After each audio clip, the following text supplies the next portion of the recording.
देशमुखांविरोधात सीबीआयचा धक्कादायक अहवाल आलेला आहे। जळगावच्या तत्कालीन पोलीस आयुक्तांना देशमुखांनी धमकावल्याचा आरोप करण्यात आला आहे। जळगावचे तत्कालीन एसपी प्रवीण मुंढे यांनी सीबीआयकडे याबाबतची कबुली देखील दिल्याचं समजलंय।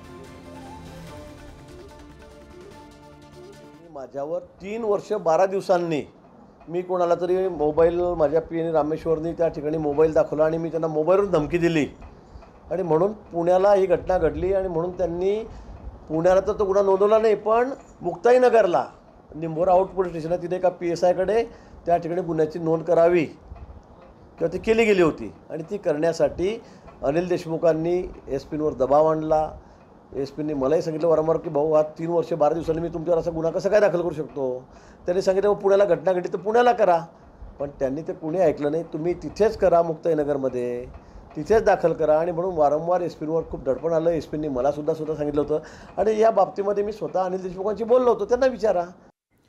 दरम्यान प्रवीण मुंढे नेमकं काय म्हणालेत पाहूया ग्राफिक्सच्या माध्यमातून। विजय भास्करराव पाटील यांनी गिरीश महाजनांविरोधात तक्रार दिली होती।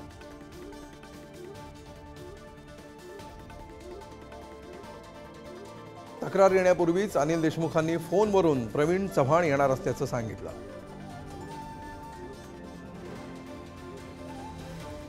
चव्हाणांनी देशमुखांचे आदेश असल्याचं म्हणत FIR दाखल करायला सांगितलं।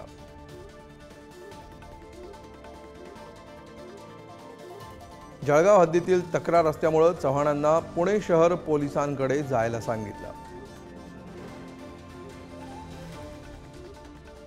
आठवडाभरानं देशमुखांनी एका FIR साठी 3 वेळा फोन का करावा लागतो असं विचारलं। अखेर देशमुखांच्या दबावातनं गुन्हा दाखल केला। 3 वर्ष विलंब झाला।